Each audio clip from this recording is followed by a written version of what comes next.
ఇంతవరకు అదే జరిగింది. ఇప్పుడు యథార్థం తెలుసుకున్నాను. ఏమిటి నువ్వు తెలుసుకున్న యథార్థం? ఏకాంతంగా ఒంటరిగా ఉన్న సరోజను కలుసుకోవడానికి నువ్వు వచ్చావా లేదా? ఆమెలో ఆశలు రేకెత్తించి ఆమె కాపురాన్ని కుదిరిపరుస్తారని భ్రమపెట్టి ఆమె శీలాన్ని వినియోగించుకున్నావా లేదా? అన్ని అంగీకరించిన నువ్వే చేసిన తప్పును వేరే వృత్తి ఆ తప్పు నుంచి తప్పించుకోవాలనుకుంటున్నావా? మరి శేఖర్కు ఉంగరం ఇవ్వడం ఉద్దేశంతో ఇవ్వలేదు, పరిస్థితుల ప్రభావాన్ని ఇచ్చింది. నువ్వు వచ్చిన రాకను ఆ శేఖరం గమనించాడు. ఆ విషయాన్ని రహస్యంగా ఉంచమని అందుకు లంచంగా ఉంగరం ఇవ్వమంటాడు. అందుకు ఆ మనసు అంగీకరించలేదు. ఇందులో మా నాన్నగారు ఆధారంగా చేసుకుని ఆ ఉంగరం సహాయంతో మన బతుకుని ఈ స్థితికి తీసుకొస్తాడు. అయితే ఉద్దేశంలో ఇవ్వలేదంతా? లేదు బాబా. మరి శేఖర్కు ఎందుకు వచ్చింది ఉంగరం? కావాలని శేఖర్ మనల్ని వీధిని పాలు చేయాలని, నలుగురిలో నగబొట్లు చేయాలని ఆయన పనిచేశాడు బాబా. గోపి, నమ్మలేకుండా ఉన్నాను. శేఖర్ ఎంత పని చేశాడా? లేక అతని మీద? లేదు బాబా, నిజాన్ని నిరూపించినంత సులువుగా అబద్ధాన్ని నిరూపించినంత సులువుగా నిజాన్ని నిరూపించలేదు బాబా. నమ్మలేకుండా ఉన్నాను. అవును బాబా. ఎంత శేఖర్ చేశాడా? అవును బాబా.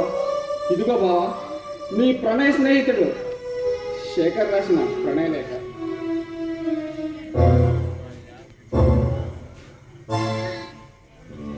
నా చెల్లి నిరపరాధి బావా. ఇప్పటికైనా తెలుసుకో బావా. కట్నాల కోసం నీ కన్న తండ్రి తన కొడుకుని కాపురాన్ని బావుగా చేసుకుంటున్నాడు బావా. ఇప్పటికైనా అర్థం చేసుకుని మారు బావా. నా చెల్లెల మనస్సును అర్థం చేసుకో బావా. నా చెల్లెలు నిరపరాధి బావా. సరే, ఆలోచిస్తా.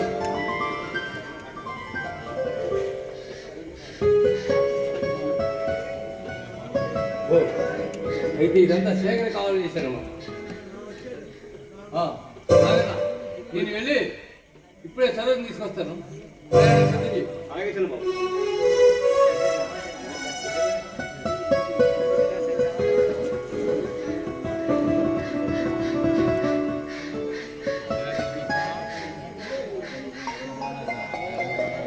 Dream song.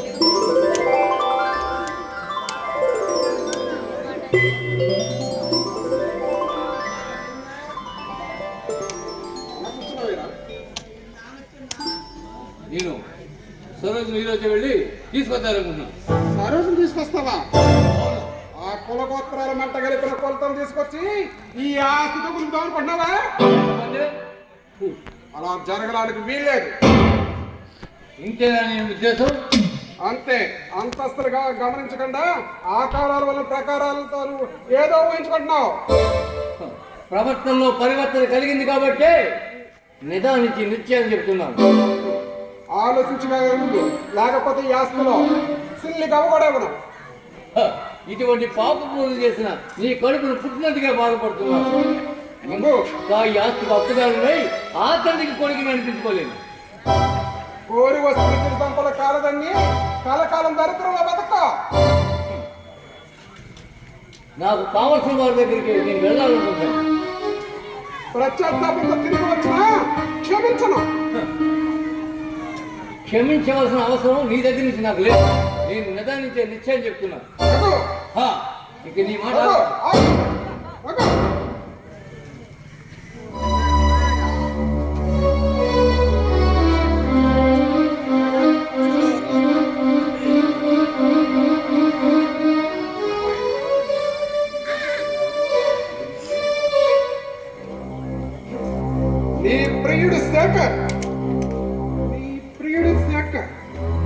అమ్మ శేఖర్, ఎంత పని చేశా?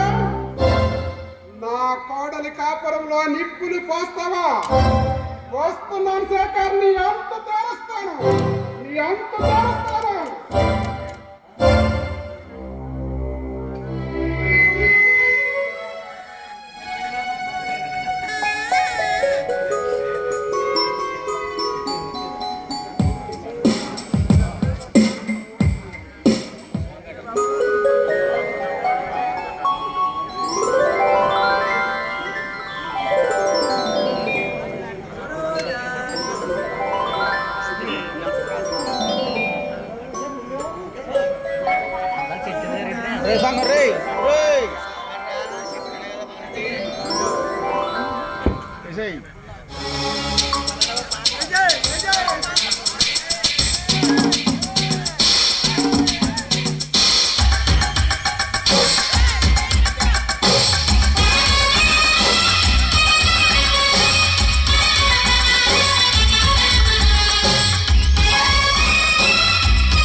సాదియ పక్కన పెట్టు 1 2 3 4 వయ్యారంగా పట్టే పట్టు నా తిరగా రాతరే ఇహ నీ పని ఆఖరే జోరు జరా చూడు పుల్లమ్మ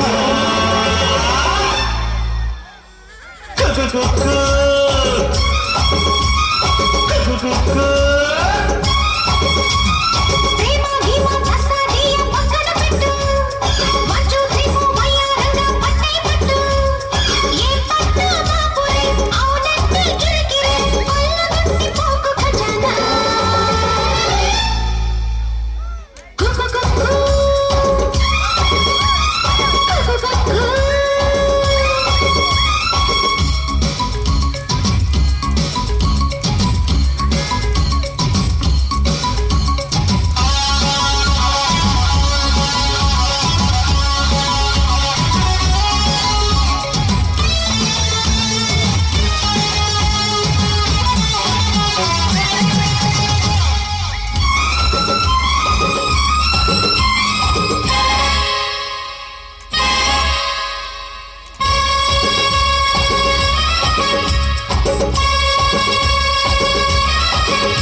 నరక కుప్పమైన ఈ పాడు ప్రపంచం నుంచి విముక్తి పొంది నాన్న తండ్రిడయ్యాడమ్మా. లేదన్నయ్య, నాన్న నాన్న ఇంకా బ్రతికే ఉన్నట్టుంది.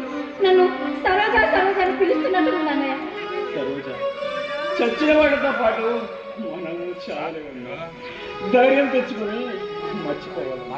నీకు తెలియదన్నయ్య, నాన్న నాన్న బ్రతుకున్న నాళ్ళు ఎన్ని కష్టాలు పడ్డారో అది తడుచుకుంటుంటే నా గుండె తడుక్కుపోతుంది అన్నయ్య. ఉండి ఉండి గుండెల్లో ఎంత చిచ్చు పట్టే సంసారాన్ని ఇలా అన్యాయం చేస్తాడని ఎవరనుకున్నారమ్మా? అవునన్నయ్య, అందుకే అందుకే ఈ ఊర్లో మనం ఇక్కడ ఉండకూడదన్నయ్య. ఎక్కడికైనా దూరంగా వెళ్ళిపోదాం అన్నయ్య. ఈ ఇంట్లో ఉన్నంతకాలం నీకు బెంగగానే ఉంటుంది. ఈ ఇంట్లో ఉండడం కష్టమని తెలిసిన నీ బాధను తీర్చలేని అప్రయోజకు ఉన్నాయన్నమ్మా. నాన్న ఉండే ఉంటే ఈ విషయంలో నాకు అంత బాధ ఉండేది కాదు, బాధ్యత ఉండేది కాదు. అన్నయ్య, కష్టాల్లో ఉన్నప్పుడే ఏడిపించేవాళ్ళు మనం ఏడుస్తున్నంతసేపు ఏడిపిస్తూనే ఉంటారన్నయ్య. నిన్ను ఏడ్పించి నేను ఏ ఆనందం అనిపిస్తానమ్మా? నిన్ను ఆనందంగా అత్తారింటికి పంపితేనే ఆ రోజే నాకు ఆనందం, నా ఆత్మకు శాంతి. ఎందుకన్నయ్య, ఎందుకు ఇంత ఆడటం? ఆడవాళ్ళని కన్నవాళ్ళకి ఉన్నవాళ్ళు ఆరాటపడకుండా ఉంటారు. పరిస్థితులు అనుకూలించి సలక్షణంగా నిన్ను కాపురాన్ని కుదురుపరుతానని ప్రయత్నిస్తున్నాను, కానీ కార్యాలు అనుకూలించట్లేదమ్మా. ఏమన్నయ్య? ఇంకేముందమ్మా, మన జీవితాలకి కళంకం ఆపాదించిన వ్యక్తులు కొంతమంది ఉన్నారు కదమ్మా. ఎవరన్నయ్య? ఎవరమ్మా? ఆ శేఖరమ్మా. శేఖర? అవునమ్మా. ఎంత అన్యాయం! నన్ను మామయ్య దృష్టిలో పతితులు చేసి మన జీవితాన్ని నాశనానికి కారకుడయ్యాడమ్మా శేఖరం. ఎందుకన్నయ్య, ఎందుకు మనం అంటే అంత బాగా? పొగ కాదు సరోజ, కక్ష తీర్చుకోవాలనే పన్నాగం పన్నాడమ్మా ఆ శేఖరం. అన్నయ్య, మరి అందుకు ఆయన ఏమన్నారు అన్నయ్య? ఏమంటారమ్మా? నన్ను మామయ్య దృష్టిలో పతితులు చేసిన ఆ శేఖరంగాన్ని ప్రాణం తీసే వరకు, కోర్టు ఈడ్చే వరకు, వాడి అంతు చూసే వరకు నేను నిద్రపోనమ్మా, నిద్రపోనమ్మా.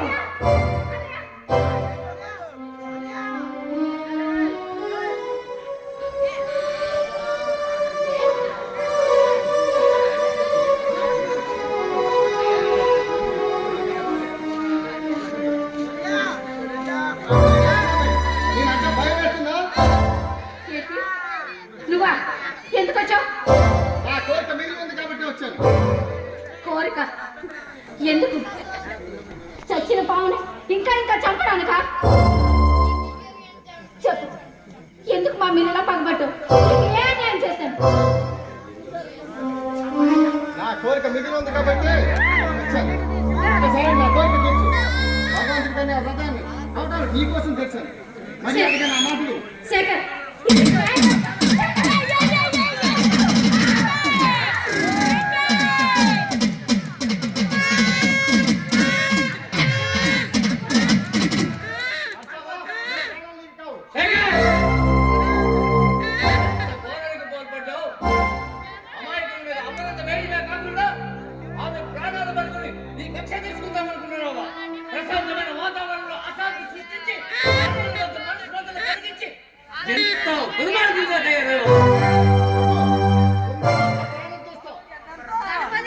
ప్రాణం అరవకు.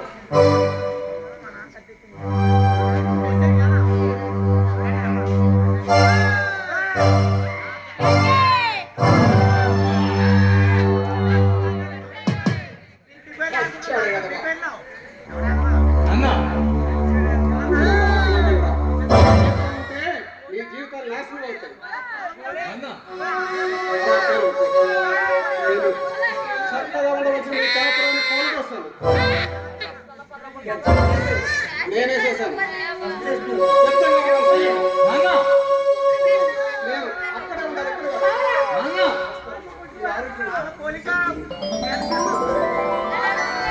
బావా,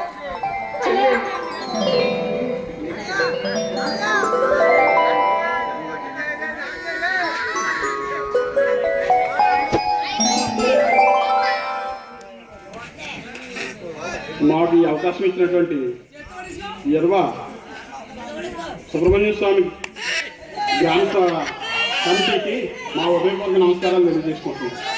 ప్రతి సంవత్సరం మాకు ఇటువంటి ప్రోగ్రాలు ఒక అవకాశం ఇస్తారని ఏర్బాబు చెప్తే ఏర్బాబు మాకు చెప్తారండి. హలో, మాకు ఈ అవకాశం ఇచ్చినటువంటి గ్రామ పెద్దలకు మన గ్రామ సర్పంచ్ గారికి